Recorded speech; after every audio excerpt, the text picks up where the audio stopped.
فلا هادي له وأشهد أن لا إله إلا الله وحده لا شريك له وأشهد أن محمدا عبده ورسوله بلغ الرسالة وأدى الأمانة ونصح الأمة وجاهد في الله حق جهاده حتى أتاه اليقين وأصلي وأسلم على أشرف الأنبياء والمرسلين سيدنا ونبينا محمد صلى الله عليه وسلم وعلى آله وصحبه أجمعين ومن تبعهم بإحسان إلى يوم الدين وصلاة وتسليما كثيرا أما بعد ولقد قال الله عز وجل في تنزيل الحكيم يا أيها الذين آمنوا اتقوا الله حق تقاته ولا تموتن إلا وأنتم مسلمون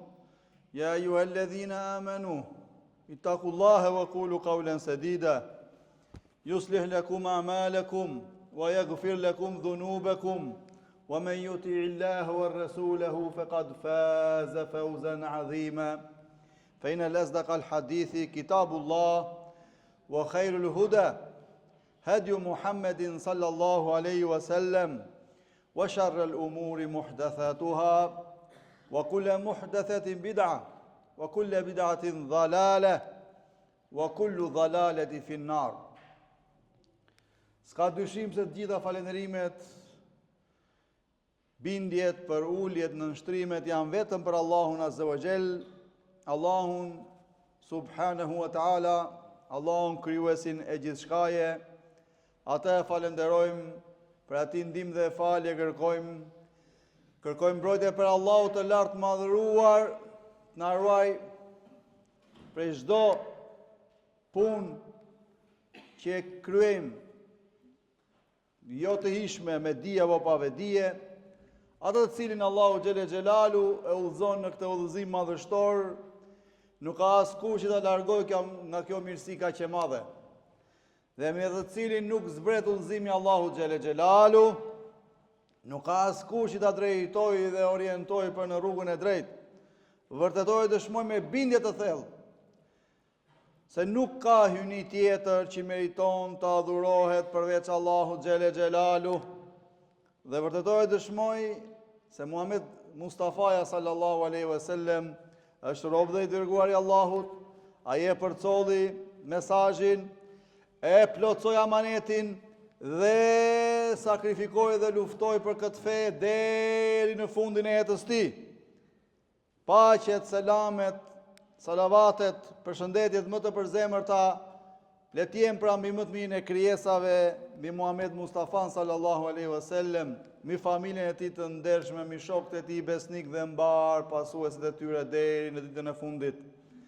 Allahu i lartë madhëruar na tërheq vërejtën në librin e tij fisniku thot: O ju besimtar, o ju që keni besuar, keni frikë Zotin tuaj, friksojeni Zotit tuaj me një frikë të vërtet, me një frikë të sinqert, ashtu siç meriton Allahu xhele xhelalu të friksojeni. Dhe mos disni, pra mos u gjej vdekja vetë se ju duke qenë në fenë e vërtet, vetë se ju duke qenë musliman. Thot përsëri Allahu i lartë madhëruar në librin e tij fisnik: O ju besimtar, o ju që keni besuar, friksojeni Zotit tuaj dhe gjithmonë thoni fjalë të drejta, flisni të drejtën, se në këtë mënyrë Allahu xhele xhelalu ka për t'ja u përmirësuar çështjet tuaja, ka për t'ja u korrigjuar punët tuaja, dhe dijeni se ai i cili i bindet Allahu xhele xhelalu dhe të dërguarit të tij, s'ka dyshim se ai ka korrur një fitore të madhe. Të nderuar vëllezër dhe motra, një nga sëmundjet më të rrezikshme që mund të godas edhe besimtarin më të devotshëm, s'ka dyshim se është mendje madhësia, ose siç njihet ndryshe qibri. Ajo është një sëmundje e padukshme, por se pasojat i ka shkatrimtare, e cila e largon njeriun nga mëshira Allahu xhele xhelalu dhe bëhet shkak që ta privoj atë nga kush? Nga xheneti jam shueshëm. Allahu i lartë madhruar thot në librin e tij Fisnik, surat Talak, ajeti 10, Allahu ju ka dërguar udhërrëfyesin, pra një të dërguar i cili ju lexon shpalljet e Allahut me shpjegime të qarta për të nxjerrë ata që i besojnë dhe bëjnë vepra të mira. Nga kush? Nga errësira në dritë. Vallë, në çfarë errësire mund të gjenden ata që besojnë dhe bëjnë vepra të mira? Dietarët islam thonë se kjo i referohet sëmundjeve shpirtërore dhe epsheve të njeriut, që i kanë dhe ata që besojnë, që janë besimtarë dhe bëjnë vepra të mira. Kjo është një rrezikshmëri e madhe. Pejgamberi i dashur Muhamedi sallallahu alaihi wasallam në një hadith të saktë i cili gjendet në Sahihul Muslim thotë, nuk do të hyjë në xhenet ai në zemrën e cilit ndodhet edhe një grimcë e vogël, pra mendje madhësie.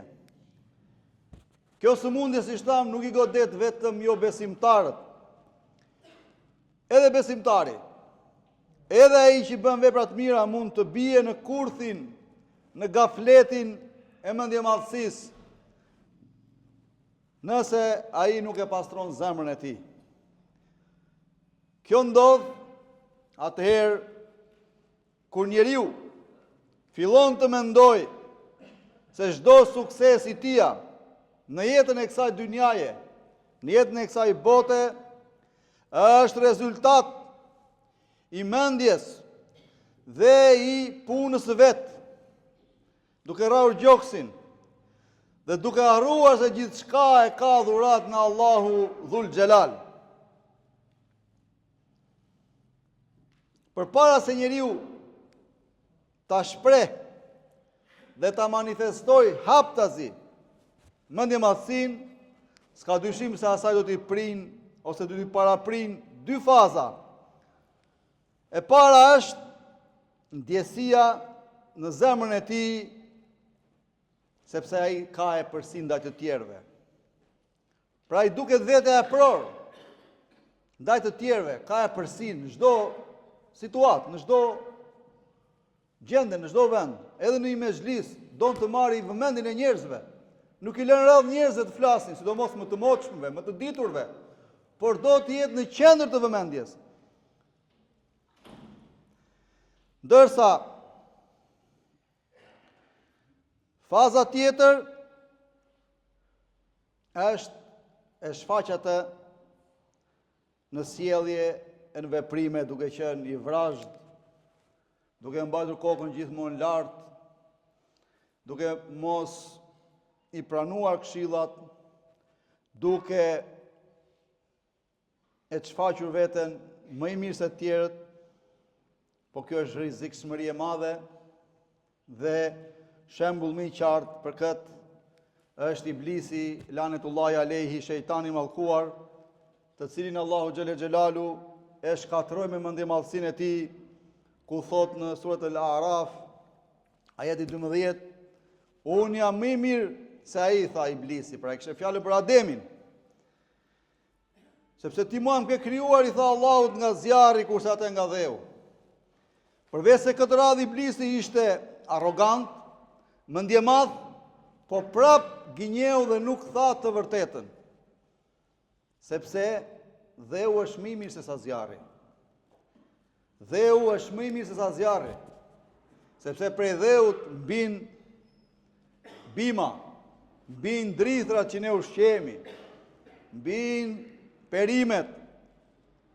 Pra edhe këtë radhë, pra Iblisi ishte gënjeshtar, gënjeu dhe mendjemadhësia e çoi në atë gjendje. Po cilat janë burimet e mendjemadhësisë, të nderuar vëllezër dhe motra? Disa prej burimeve me cilat njerëzit krenohen dhe mund të bien në mendjemadhësi janë dituria. Dija ta dim është një përgjegjësi për çdo musliman dhe ta dim se do japim llogari për të. Sa më shumë dituri të kemi, aq më i gjatë do të jetë qëndrimi para Allahut xhele xhelalu ditën e gjykimit dhe do të pyetemi se si kemi vepruar me të. Dhe e kundërta e kësaj është mosdia. Ndërsa mendjemadhi me arrogancë nuk din edhe e çfaq veten sikur di në mesin e njerëzve. Kjo është rrezikshmëri shumë e madhe, Zoti na ruaj. Një burim tjetër është adhurimi, ibadeti. Pse do të thoni ju nderuar vëllezër dhe motra? Sa ka për njerëzve që falen, japin sadaka, lexojnë Kur'an, plot, po zemrat e tyre fatkeqësisht ka mendjemadhësi, sepse këto që përmendëm i bëjnë për sy e faqe të njerëzve. Dhe kjo është rrezikshmëri se a do t'i pranohen apo jo. Tjetër burim është pasuria.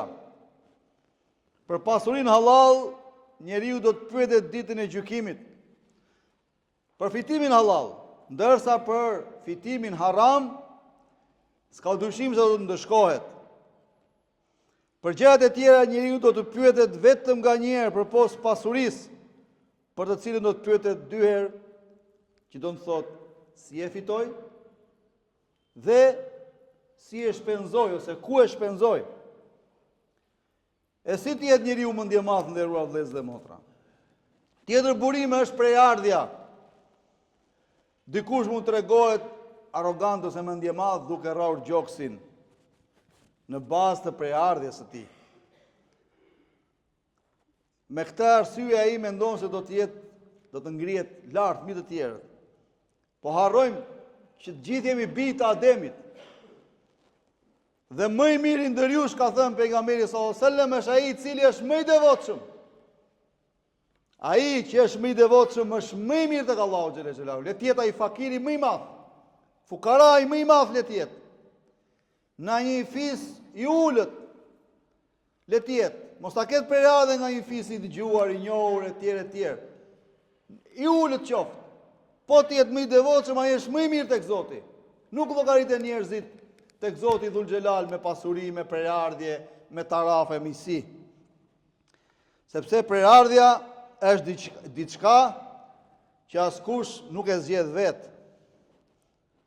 Edhe kjo nuk vlerësohet fare nëse njeriu nuk bën vepra të mira që janë në përputhje me librin e Zotit dhe sunetin e pejgamberit sallallahu alaihi wasallam. Sot shohim shumë njerëz në mesin ton që krenohen, mburren, rrajnë gjoksin dhe harrojnë ajetin e Kur'anit, kur Allahu xhelle xhelalu thot: rob të mëshiruesit, rob të Allahu xhelle xhelalu, janë ata të cilët ecin në tokë me përulje, me qetësi, me urtësi, jo me mendjemadhësi. Dhe kur ata ballafaqohen me ignorantët ose me jo besimtarët, u thon atyre paqe. Pra u thon atyre paqe, këta janë rob që Zoti dhe dhul xhelali don, rob të mëshiruesit. Pas gjitha këtyre gjërave që po përmendim nderuar vëllezër dhe motra, si mund t'i mendoj njeriu që të ketë në zemrën e tij mendjemadhësi? Ai i cili është sa më modest, sa më i durueshëm, sa më i urtë dhe sa më kokulur edhe në raste kur mund të ketë të drejtë, ta di se ai është më fitimtari tek Allahu xhele xhelalu dhe ai është për atyre që plotësojnë sifate cilësit e atyre njerëzve që Allahu dhul xhelal i don. Dhe jo si shtam të rrai gjoksin e të eci në mesin e njerëzve, duke u mburrë, duke u krekosur, qoftë me pasurinë e tij, qoftë me prejardhjen e tij, qoftë me pozitën e tij, në fundit, kur të largohet nga kjo botë, nga kjo dynja, 2 copa do marri mashkulli, 3 femra ose 4 qefina me vete, nuk do marri as pasurin, as pozitën, as famën, as fare fisin që kish, as gjë. Ai dhe Zoti i tij pastaj do të pyetet në varre, do vazhdoj pastaj kalvari. Zoti na lehtësoft gjithë ato momente. Prandaj, të nderuar vëllezër dhe motra, keni kujdes se historia e Islamit na ka treguar shumë shembuj që njerëz të tillë çfarë fundi kanë pasur.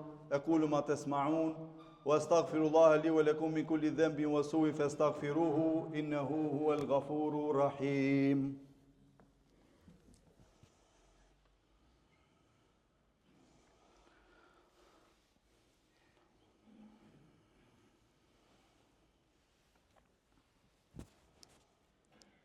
الحمد لله على إحساني وشكر له على توفيقي وامتناني. S'ka dyshim se gjitha falendrimet janë për Allahun Azza wa Jall, i cili është Zoti vetëm, s'ka Zot tjetër përveç Tij, që meriton të adhurohet, dhe se Muhammed Mustafaja sallallahu alaihi wasallam është i dërguari i fundit dhe s'ka pejgamber tjetër mbas Tij. Të nderuar vëllezër dhe motra, si shtam tek fundi hutbes parë, historia islame ose Kur'ani dhe jeta e tradita e pejgamberit sallallahu alajhi wasallam na kanë sjellur shembuj të shumë për fundin e atyre mendjemadhëve. Zoti na rujt. Dhe një ngjarje që përmendet në Kur'an, besoj të gjithë e dini, na vjen nga historia në koha e Musait alayhis salam, një pejgamberëve më të dalluar që Zoti ka dërguar në tokë. Dhe në mesin e popullit të Musait ishte një njeri mendjemadh kryenetsh, i cili quhej Karun, dhe na flet Kur'ani fisnik për këtë. Ku thot Allahu xhele xhelalu, s'ka dyshim se ai Karuni ishte nga populli i Musait, por se ai mohoi u bë kryenetsh. Ai ka qenë për njerëzve më të pasur që ka parë koha në atë kohë. Ka qenë aq shumë i pasur, jashtëzakonisht i pasur, sa që çelsat e magazinave të thesareve të këtij kryeneçi mezi mbanin 10 burra, imagjinoni në atë kohë. Pra pasuri marramendse. Por se ky rrihte gjoksin. Mburrej dhe u thoshte njerëzve, gjithë këtë unë e kam në sajt të mundit tim. I thoshte populli, mos u ngazëlle, mos u bëj mendje madh, po falenderoj Allahun për këto mirësi që t'i ka dhënë. Por se ai bënte të kundërtën. Bënte dhe disa veprime tjera që ishin shumë të urryera, të ndaluara, pra jepte lek me kamat, me fajde, qysh në atë kohë. I shtrëngonte njerëzit, i shtrëngonte, ja u vështirësonte. Dhe pas shumë këshillimeve që i bënin besimtarët, ai nuk ktheu. Dhe çfarë ndodhi me të nderuar vëllezër dhe motra, besoj të gjithë e dinë, Allahu xhele xhelalu ja dha një mësim të mirë që do të mbahet mend deri në kiamet. Pra e bëri tokën ta përpi me gjithë shtëpi, me gjithë pasuri, me gjithë çka kishte ai kryenetsh, dhe ai vazhdon edhe zhytet deri në fund kiametit.